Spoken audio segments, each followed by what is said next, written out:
Good evening friends, मैं हूं advocate S प्रशांत unique law classes से। आज मैं आपके लिए बहुत ही प्यारा टॉपिक लेके आया हूं मेरे विद्यार्थी छात्रों के लिए। जानिए हमारा कानून। समन और वारंट में क्या फ़र्क होता है उसके बारे में बताएंगे। समन क्या है और इसकी तामील कैसे करवाई जाती है, इसे तामील कैसे करवाया जाता है। नए अभिवक्ता और विधि के छात्रों को न्यायालय में हाजिर होने को विवश करने के लिए आदेशिकाओं के संबंध में अत्यंत दुविधा रहती है तथा वे समन है, वारंट इत्यादि शब्दों की अवधारणा में उलझ जाते हैं कि समन क्या है और वारंट क्या है। वारंट तो पुलिस कोर्ट कहता है कि उसे लेके जाओ, और समन जो होती इन लेख के माध्यम में वारंट, समन और उद्घोषणा तथा कुर्की के संबंध के कुछ विशेष जानकारियां हम आपको बताएंगे। समन क्या होता है? दंड प्रक्रिया संहिता 1973 की धारा 61 से 70 तक समन संबंधी प्रावधान किए गए। CRPC 1973 में धारा 61 से लेकर 70 तक समन संबंधी प्रावधान किए गए। इन प्रावधानों में समन का जारी किया जाना और समन की तामील से संबंधित समस्त प्रावधान किए गए। किसी भी स्वस्थ विचारण के लिए यह आवश्यक है कि उसके संबंधित सभी कार्यवाही अभियुक्त की उपस्थिति में हो। इसका कारण यह है कि अभियुक्त को प्रतिरक्षा का पुनः अवसर प्रदान करना ही आपराधिक न्याय प्रशासन का प्रमुख उद्देश्य है। किसी भी अभियुक्त को खुद की रक्षा के लिए पूर्ण अवसर प्रदान करना, उसे पूर्ण अवसर प्रदान करते हैं। मामले के विचारण के समय यदि अभियुक्त न्यायालय में उपस्थित नहीं होता है, उसे न्यायालय समय देता है, अभियुक्त न्यायालय में उपस्थित नहीं होता है, तो उसकी उपस्थिति समन के द्वारा सुनिश्चित की जाती है। अगर उपस्थित नहीं होता तो उसे समन के द्वारा उसकी उपस्थिति सुनिश्चित की जाती है। जो उद्देश्य होता है, जो अभियुक्त के बारे में बताया गया है, वो जो चीज़ें हैं प्रशासन के अनुसार जो प्रतिरक्षा है अभियुक्त की, आपराधिक जो मामले होते हैं विचारण, जो उन लोगों को अभियुक्त न्यायालय में उपस्थित होना जरूरी होता है। अगर उपयुक्त नहीं होगा तो उसके खिलाफ कार्रवाई होगी। संहिता की धारा 61 में समन के प्रारूप के बारे में आवश्यक उल्लेख है। इस धारा के अनुसार दंड प्रक्रिया संहिता के अधीन जारी किया गया प्रत्येक समन लिखित रूप में 2 प्रतियों में होगा। जो समन होगा वो हमेशा 2 कॉपी में होगा तथा उस न्यायालय के पीठासीन अधिकारी द्वारा या अन्य ऐसे अधिकारी द्वारा जिसे कि उच्च न्यायालय मतलब हाई कोर्ट समय समय पर निर्दिष्ट करे हस्ताक्षरित होगा तथा उस पर न्यायालय की मोहर अंकित होगी। उस समन पर कोर्ट की मोहर सील अंकित होगी और ये समय समय पर उस पीठासीन अधिकारी उसको कराएगा। अगर वो नहीं आएगा तो उसे 2-3 बार समन नोटिस कोर्ट के द्वारा भिजवाया जाएगा अभियुक्त को उसे उपस्थित होने के लिए। समन मामले में अभियुक्त की हाजिरी सुनिश्चित करने के लिए मजिस्ट्रेट द्वारा समन जारी किया जाता है तथा वारंट मामले में अभियुक्त को गिरफ्तारी के लिए वारंट किया जाता है। फर्क क्या है?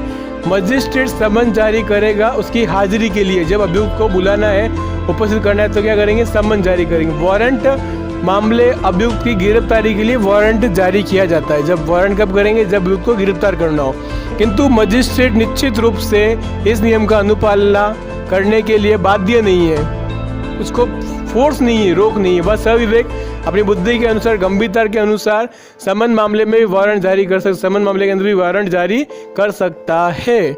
अभियुक्त के अलावा अन्य व्यक्तियों के विरुद्ध भी समन जारी किए जाते हैं। जो अभियुक्त के अलावा जो व्यक्ति है, जो उस केस के अनुसार, उस मामले के अनुसार वो रिलेटेड करते हैं, तो धारा 61 से लेकर 69 के प्रावधानों के अलावा दंड प्रक्रिया संहिता की धारा 91 में 91 में दस्तावेज या वस्तु न्यायालय में प्रस्तुत किए जाने हेतु समन जारी किया जाता है। 61 से जो 69 तक जो प्रावधान जो दिए हुए हैं, वो दस्तावेज जो भी उस मामले के दस्तावेज है या वस्तु जो जिस धारा से हत्या की है, वो सारे दस्तावेज प्रस्तुत करने पड़ते हैं। धारा 145 जो दी हुई है संपूर्ण एक फॉर्मेट होता है जिसके उल्लेख दंड प्रक्रिया संहिता की दूसरी अनुसूची के अंतर्गत किया गया है। दंड प्रक्रिया संहिता की जो दूसरी अनुसूची है, इस फॉर्मेट के अनुसार जिस व्यक्ति को न्यायालय के समक्ष हाजिर करना होता है, उस व्यक्ति को आदेशात्मक फोर्सफुली ऑर्डर के अनुसार न्यायालय के पीठासीन अधिकारी द्वारा समन जारी कर न्यायालय के समक्ष हाजिर होने का आदेश दिया जाता है।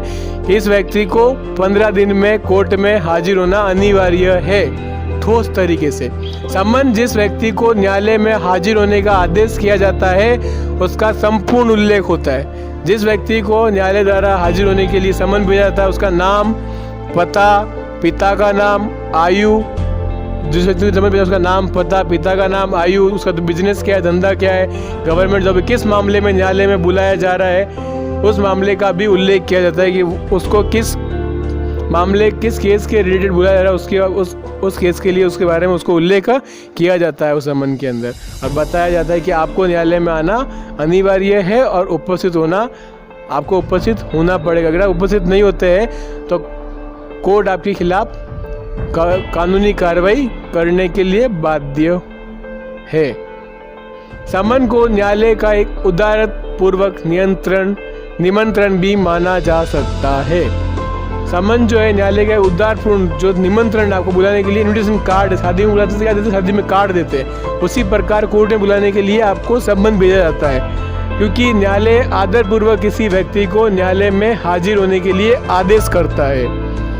किसी भी व्यक्ति को आदरपूर्वक, माने हम लोग किसी भी बड़े व्यक्ति को बुलाते हैं तो क्या करते हैं, कार्ड देते हैं। न्यायालय द्वारा न्यायालय में न्याय हेतु जिस व्यक्ति को हाजिर किया जाना है उस व्यक्ति को आदेश तो दिया जाता है किंतु किसी प्रकार से बाध्य कर न्यायालय में नहीं जाता, उसे बाध्य कर जबरदस्ती नहीं जा सकता। वारंट मामले में गिरफ्तारी के माध्यम से व्यक्ति की स्वतंत्रता का हनन कर उसे गिरफ्तार कर न्यायालय में पेश किया जाता है। वारंट मामले में क्या होगा, किसी व्यक्ति के घर जाके उसे गिरफ्तार करके फिर कोर्ट में उसको पेश करेंगे, मगर समन मामले में उसे बाध्य नहीं करेंगे, उसको नोटिस भेजेंगे। अगर वो नहीं आता तो उसको वापस नोटिस भेजा जाएगा, समन भेजा जाएगा, उस व्यक्ति को गिरफ्तार नहीं करेंगे। समन की तामील, समन को किस तरीके से तामील करते हैं, भेजते हैं। समन के संदर्भ में एक शब्द की तामील अत्यंत चर्चा में रहता है। लोग सोचते हैं समन की तामील, ये शब्द विधि के छात्रों को समझ में नहीं आता है। समन शब्द के साथ तामील शब्द का भी उपयोग किया जाता है। तामील एक उर्दू शब्द है। समन की तामील के विषय पे संहिता की धारा, भारतीय दंड संहिता की धारा 62, इस धारा के अंतर्गत समन की तामील कैसे की जाए, समन को कैसा भेजा जाए, विस्तृत प्रावधान दिए हुए। समन की तामील का मतलब ये है कि समन के प्रारूप में जो जानकारी दी गई है तथा जिस व्यक्ति को न्यायालय के समक्ष हाजिर होने के लिए न्यायालय के पीठासीन अधिकारी द्वारा आदेश दिया गया है उस व्यक्ति की आदेश की जानकारी हो जाना, इससे ही समन की तामील कहा जाता है। जिस व्यक्ति को भेजा जा रहा है उसे जानकारी होनी चाहिए कि मुझे इस समन भेजा गया है। समन की तामील का मूल अर्थ यही है, बुलाए गए व्यक्ति को ससर्ग कोर्ट में आना अनिवार्य है।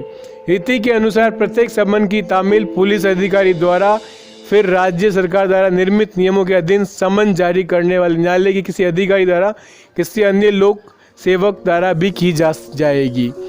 जो भी रीति रिवाज है, उपधारा 2 के अनुसार समन की तामील यथासंभव अभियुक्त को निजी रूप से समन की एक प्रतिलिपि उसको दी जाएगी, जो फोटोकॉपी उसे दी जाएगी। उपधारा 3 के अनुसार अधिकारी अपेक्षा करे और समन को नामित व्यक्ति को समन दूसरी प्रति भी प्रष्टांकन भाग में रसीद के रूप में अनेक प्रस्ताक्षर देगा। वो जो कॉपी है दूसरी कॉपी में वो अपनी कहते हैं ना ऑफिस कॉपी हम लोग जो देते हैं उसे रिसीविंग देगा कि मैंने ये समन प्राप्त किया है।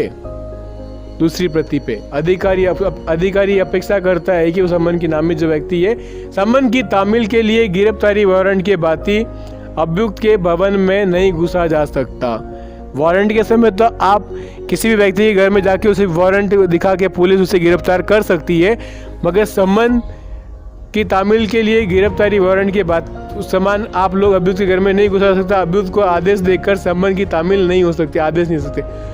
एक केस जो मामला दिया, समन का जो मामला दिया हुआ है कुप्पुस्वामी अय्यर बनाम सम्राट 1915 के मामला जो हुआ था, ये कहा गया था कि यदि समन की तामील करवाने वाले अधिकारी समन में नामित व्यक्ति के घर में घुस जाता है और वह नामित व्यक्ति ऐसे अधिकारी अपने घर में निकल जाने को कहता है तो ऐसी स्थिति में वह व्यक्ति अपराध नहीं कर रहा है। समन को तामील से बचने के परिणाम, समन की किसी व्यक्ति को जो समन जारी किया जाता है और वह व्यक्ति समन की तामील से बच रहा है, वो समन नहीं ले रहा, जानबूझ के बचता है, या फिर वह न्यायालय को बताना चाहता है कि न्यायालय द्वारा दिए गए किसी भी आदेश की जानकारी उस तक नहीं पहुँच, जानबूझ के कह रहा है मेरे पास ये समन नहीं पहुँचा है। ऐसी परिस्थिति में दंड प्रक्रिया संहिता 1973 के संहिता में समन की तामील के प्रकार बताए गए हैं। समन की तामील करने के प्रकार क्या क्या है? धारा 64 के अंतर्गत तामील की प्रक्रिया, जब समन तामील अधिकारी द्वारा सम्यक तत्परता बरत जाने के बाद भी समन किया गया व्यक्ति नहीं मिल पा रहा है,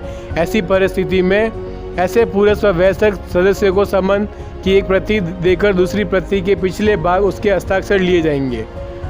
जो वयस्क सदस्य, उसके परिवार जो सदस्य है, उसके साइन लिए जाएंगे दूसरी प्रति पे। स्पष्ट है कि समन किए गए व्यक्ति के नौकर या उसके परिवार की किसी महिला सदस्य को समन की तामील नहीं की जानी चाहिए। उसके नौकर या किसी महिला सदस्य को नहीं दे सकते, बाकी उसके परिवार जो भी वयस्क है उसे उसको तो समन तामील करवा सकता है। वो महिला सदस्यों से हस्ताक्षर ले लिए जाते हैं तो इसे समन की तामील नहीं माना जाएगा। अगर महिला सदस्य से हस्ताक्षर ले लिए समन की तामील नहीं माना जाएगा। दंड प्रक्रिया संहिता की धारा 65 में प्रावधान दिए गए कि यदि कोई व्यक्ति जिसे समन न्यायालय द्वारा जारी किया गया है वह तामील से बचने का प्रयास कर रहा है तो ऐसे धारा 63 में बताई गई है। धारा अंतर्गत उस स्थिति में समन की तामील की रीति बताई गई है। अतः तामील दंड प्रक्रिया संहिता की धारा 62, 63, 64 में विहित प्रक्रिया के अनुसार नहीं कराई जा सकती। जो विहित है उसके अनुसार उसको अनुसार नहीं करता। इस धारा के अंतर्गत जिस व्यक्ति को समन जारी हुआ है उसके निवास स्थान पर जिसे पते पर रहता है उस पते पर समन की एक प्रति चस्पा कर दी जाएगी। उसे घर के बाहर वो एक प्रति चिपका दी जाएगी। यदि ऐसी जगह लगाई जाती है जहाँ सदृश्य भाग हो सके, उसे सब जगह से दिख सके, जिस युक्ति युक्त स्थान से सरलता पूर्वक चस्पा समन को देखा जा सके, उस समन को देखा जा सके। जैसे घर के ठीक सामने मुख्य द्वार जो मेन गेट है या कोई खिड़की के पास में। क्षेत्राधिकार से बाहर समन तामील कैसे करेंगे? जो क्षेत्राधिकार है उसके बाहर समन तामील कैसे करते हैं? न्यायालय से क्षेत्राधिकार के बाहर समन की तामील के मामले में समन उस संबंधित क्षेत्र के मजिस्ट्रेट को घोषित साक्ष्य के मामले में डाक द्वारा समन की तामील भी करवा सकते हैं। डाक पोस्ट भी कर सकते हैं समन को। संहिता की धारा 69 के अंतर्गत डाक द्वारा साक्षी जारी किए गए समन की तामील की जा सकती है। तो भारतीय संहिता की जो धारा 16 क्या कहती है, 69 क्या कहती है? डाक के द्वारा भी साक्षी को रजिस्ट्री डाक होगी, ऐसी डाक होगी जो रजिस्ट्री डाक होगी। जब साक्षी समन की तामील स्वीकार करने या पोस्ट पर हस्ताक्षर करने से इनकार कर देता है, तो डाक विभाग के अधिकारी से साक्षी ने समन लेने से इनकार कर दिया है या समन लौटा देता है, उस स्थिति में समन जारी करने वाला न्यायालय समन की संबंधित तामील करेगा और उसकी उद्घोषणा करेगा। अगर आपको मेरा वीडियो अच्छा लगता है तो प्लीज़ एडवोकेट इंस्पिरेशन की चैनल को सब्सक्राइब कर लीजिए और बेल आइकन दबा दीजिए और मैं आपके लिए ऐसी ही अच्छी वीडियो लाता रहूँगा। Thank you.